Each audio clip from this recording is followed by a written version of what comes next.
July 21, 1999, Huntsville, Alabama. A NASA engineer stares at his monitor when lines of code start vanishing. Someone's inside their network right now. The screen shows files disappearing. For 21 days, NASA keeps critical systems offline while the International Space Station orbits without support. But NASA isn't the only target. At the Pentagon, classified emails are being siphoned. Nuclear defense protocols downloading military passwords. But the attacker made one amateur mistake. He logged in from his home IP.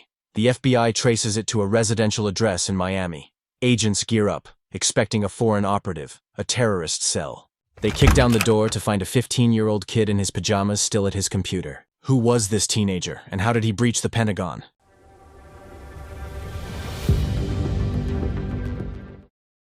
Jonathan James discovered computers at age 6 when his programmer father brought home a Gateway PC in 1989.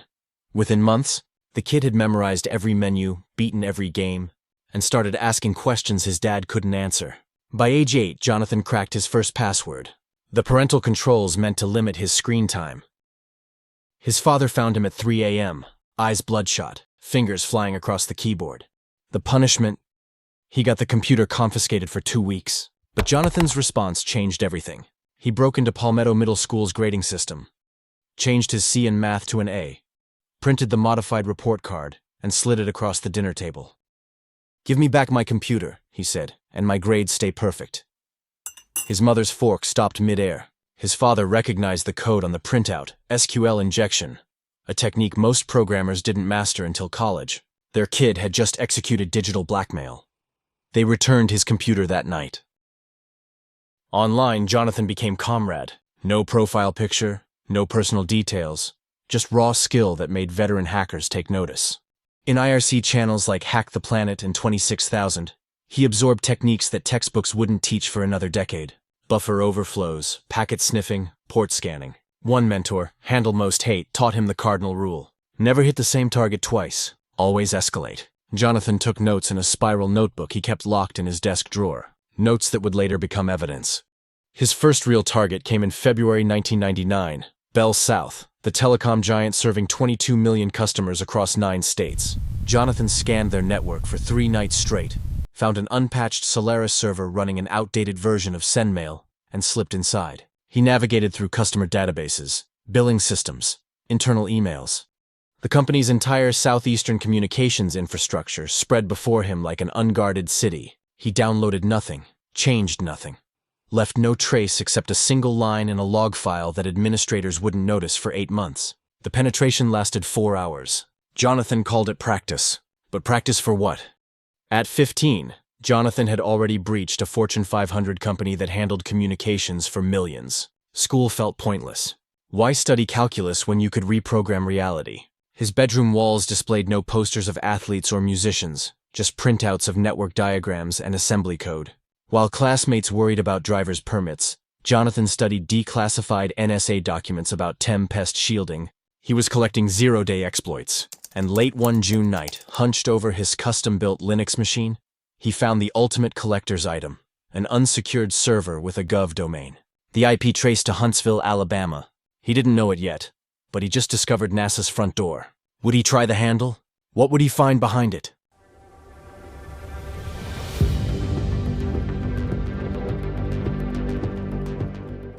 June 29, 1999. Jonathan's scanner returned an IP address, 192.76.91.54. The reverse DNS lookup showed a weird domain. NASA Gov Marshall Space Flight Center. His pulse jumped. NASA. The agency that put humans on the moon ran servers with TNet ports wide open and root passwords set to the password 123. Jonathan couldn't believe it. He ran the scan 3 more times to be sure. Same result. NASA's security was weaker than his high school's. He crafted his entry carefully. First, a simple buffer overflow in the bin DNS service gave him user-level access.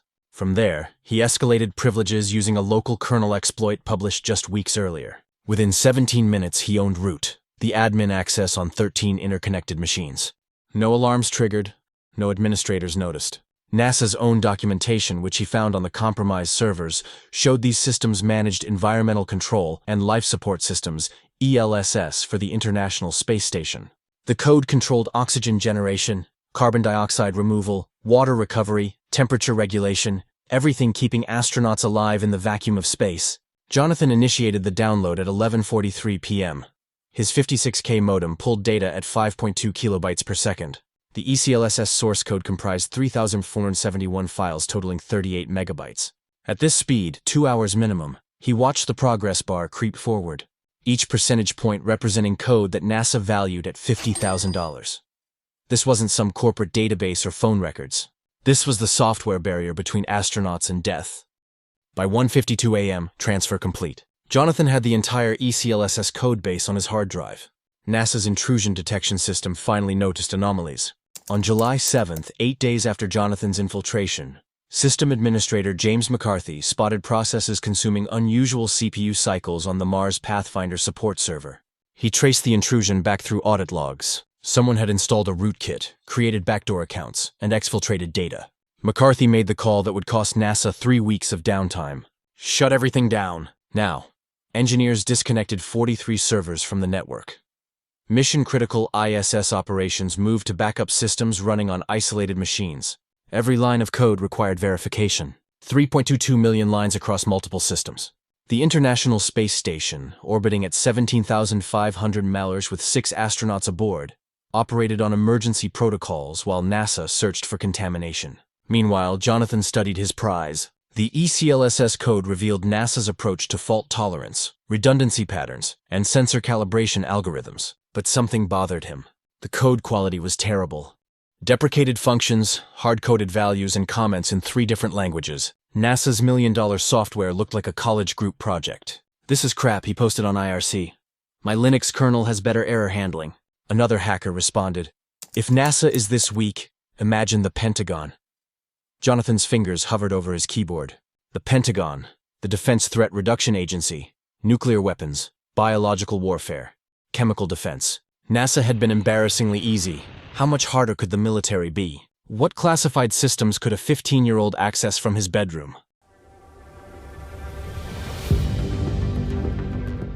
August 14, 1999. The Defense Threat Reduction Agency ran 847 servers across 17 locations. Jonathan started with their Dulles, Virginia facility, DT's main data hub connecting Fort Belvoir, Kirtland Air Force Base, and the Pentagon itself. The router, a Cisco 7206 VXR, still ran iOS version 11.1, 3 years out of date with 14 known vulnerabilities. Jonathan exploited a flaw Cisco had patched in 1997 that DT never bothered updating. One crafted packet later, he'd enabled mode access. The Pentagon's nuclear defense network opened like a cheap padlock. But Jonathan wanted more than access. He wanted intelligence. On August 19th, he deployed a custom packet sniffer across DT's network backbone. Every data packet flowing through the Dulles router now copied itself to Jonathan's server. Email from defense.gov addresses, login credentials for cyber workstations, classified memos about Y2K preparations for nuclear command systems. In 4 weeks, his sniffer captured 312 emails, 1A879 unique passwords, and 19 user accounts belonging to active military personnel, including Major Thomas Daniels, Lieutenant Colonel Patricia Hayes, and civilian contractor Michael Rezanoff. Jonathan now possessed login credentials for computers inside the Pentagon's E-ring, the innermost corridor where Joint Chiefs planned America's defense strategy. September 3, 1999. Jonathan logged into Major Daniels' workstation using captured credentials. The desktop contained 1247 files, threat assessments for North Korean missile capabilities, contingency plans for biological attacks on major cities, communication protocols for nuclear submarine commanders. One folder labeled Operation Dragon Tempest detailed cyber warfare strategies against China's military networks, ironically discussing vulnerabilities similar to those Jonathan just exploited. He read deployment schedules for chemical weapon response teams, satellite surveillance tasking orders for Iraq, briefings about Russian nuclear stockpile security that even Congress hadn't seen. A 15-year-old in Miami knew more about America's defense posture than most generals.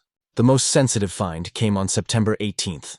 Email threads between DT Director Jay Davis and Secretary of Defense William Cohen discussing the AY's $298 million budget for cooperative threat reduction, the program securing loose nuclear weapons in former Soviet states. The emails contain locations of vulnerable warhead storage facilities in Kazakhstan, transport schedules for weapons-grade uranium from Ukraine, names of Russian scientists being recruited to prevent them from selling expertise to Iran.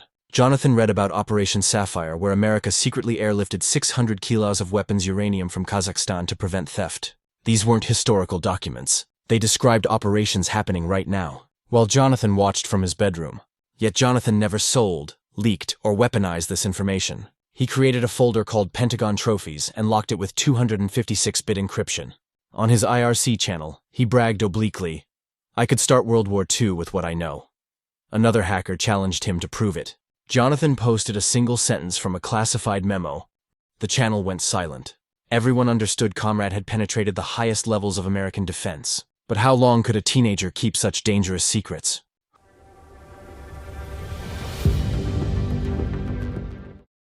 October 29, 1999.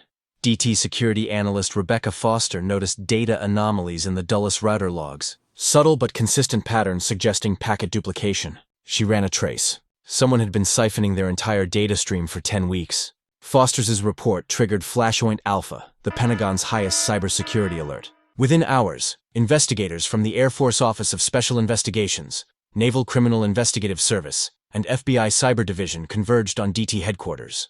The evidence suggested a sophisticated operation, custom malware, careful operational security, no obvious attribution markers. The investigation team, led by FBI Special Agent Mark Anderson, traced the intrusion through 17 proxy servers across 9 countries, each hop deliberately chosen to frustrate legal jurisdiction, Russia to China, to Brazil to Romania. But Jonathan made one mistake. He occasionally connected directly when testing exploits, believing brief connections wouldn't be logged. On November 14th, investigators found 3 seconds of direct connection from IP 24.93.41.106, registered to Bell South customer Robert James of Pinehurst, Florida. Cross-referencing with NASA's investigation revealed the same IP accessing Marshall Space Flight Center systems in June. The ghost had a name. Jonathan James, age 16, student at South Miami Senior High School. December 8, 1999. The FBI placed Jonathan under surveillance. Agents watched him bike to school, eat lunch alone in the cafeteria, and return home by 3:15 p.m. every day. They monitored his internet traffic, now mostly gaming and homework research, as if sensing the investigation closing in. Agents interviewed his teachers, who described a brilliant but withdrawn student. His IQ was tested at 159, with perfect scores in computer science, but failing English and history due to absence. One teacher, Ms. Rodriguez, mentioned that Jonathan once fixed the school's entire network during lunch break, after administrators locked themselves out. He did in 20 minutes what our IT contractor couldn't do in 2 days. The FBI realized they weren't chasing a criminal mastermind or foreign operative. They were pursuing a gifted child who treated national security like a video game. The arrest team assembled on January 26, 2000. At 4:30 a.m., 15 agents, 3 local police units, and 1 cybercrime specialist from Carnegie Mellon University were brought in to preserve digital evidence. They'd planned for armed resistance, elaborate security systems, and possible destruction of evidence. Instead, they found a suburban house with a broken porch light and newspapers piling up. Agent Anderson gave the signal at 5:47 a.m. The ram hit the door, unlocked, and they rushed to Jonathan's bedroom to find him exactly as expected, seated at his computer, headphones on, typing code. He didn't even hear them enter until Anderson tapped his shoulder. Jonathan turned around slowly, saw the guns and badges, and said simply, "I wondered when you'd show up." The evidence seizure lasted 4 hours. Agents cataloged 13 hard drives, 271 CD-ROMs, 44 floppy disks, 3 laptops, 2 desktop towers, and 1 SharpWizard OZ750 containing encrypted password lists. Jonathan's password notebook, the spiral one from his desk drawer, contained handwritten details of 89 successful intrusions, including Ford Motor Company, Lockheed Martin, and the Miami-Dade School District. But the most damning evidence came from Jonathan himself. During interrogation, he provided a complete technical breakdown of his methods, walking agents through exploits they didn't know existed. Agent Anderson later testified, "He taught us more about our vulnerabilities in 6 hours than our security audits found in 6 years." Why did Jonathan confess so completely? What drove him to cooperate with the very system he'd humiliated?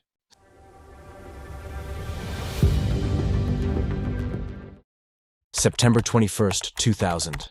The Southern District of Florida's federal courthouse in Miami. Jonathan stood before Judge Barry Garber wearing his father's oversized suit, looking younger than his 16 years. Assistant U.S. Attorney Christopher Clark presented the charges. 2 counts of juvenile computer crime carrying maximum sentences of 10 years each. The prosecution emphasized unprecedented factors. First minor to breach Department of Defense networks. Youngest person to access classified nuclear defense information. Total damages exceeding $1.7 million. But Clark also noted Jonathan's cooperation. His confession prevented potentially years of investigation costing millions more. The courtroom held NASA engineers, DT officials, Jonathan's parents, and 3 teenagers from his computer science class who came to support their imprisoned folk hero. Judge Garber delivered a sentence that would define cybercrime prosecution for the next decade. 6 months in federal juvenile detention, 3 years probation, banned from recreational computer use until age 18, 500 hours of community service teaching computer literacy to seniors, written apologies to NASA and the Department of Defense. But Garber added an unusual provision. Jonathan would brief federal security teams about his methods, essentially becoming an unwilling consultant to the agencies he'd violated. "You have a gift," Garber told Jonathan, "that you chose to abuse. This sentence aims to redirect that gift toward constructive purposes." Jonathan's response surprised everyone. "I never meant to hurt anyone. I just wanted to prove it could be done." Federal Detention Center, Miami. Jonathan served his time in Cell Block J with 6 other juvenile offenders, drug dealers, car thieves, 1 attempted murderer. The hacker who breached the Pentagon couldn't check email. He taught math to illiterate cellmates, fixed the guards' computers during supervised sessions, wrote 47,000 words about social engineering and human vulnerability in networks. His essay, Trust Architecture: Why Humans Are Always the Weakest Link, became required reading at the NSA's National Cryptologic School. Upon release on March 19, 2001, Jonathan faced a changed world. The dot bubble had burst. 9/11 was 6 months away, about to transform cybersecurity from curiosity to national priority. The Patriot Act would soon make his crimes federal terrorism charges. But Jonathan's immediate challenge was simpler: living without computers. He worked at Radio Shack, selling technology he couldn't touch. Customers occasionally recognized his name from news stories. "Aren't you the kid who hacked NASA?" He'd smile and change the subject. The story should end here. A reformed hacker serves time, learns lesson, becomes productive citizen. But Jonathan James's tale has one more chapter. In 2007, when hackers breached TJX companies and stole 45 million credit card numbers, investigators immediately suspected Jonathan despite no evidence. The pressure, surveillance, and assumption of guilt triggered something. On May 18, 2008, Jonathan James took his own life at age 24, leaving a note. "I have no faith in the justice system. Perhaps my actions will send a stronger message to the public." The teenager who exposed America's digital vulnerabilities became a casualty of the very system he tried to improve through disclosure. His legacy lives in every security patch, every penetration test, every recognition that a curious kid with a modem can topple giants. But there's one detail I haven't told you. Remember that Pentagon folder Jonathan encrypted?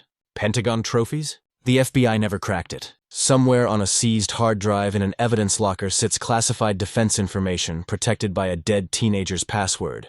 The agency that protects America's nuclear arsenal was outsmarted by a 15-year-old. And even in death, Jonathan kept their secrets.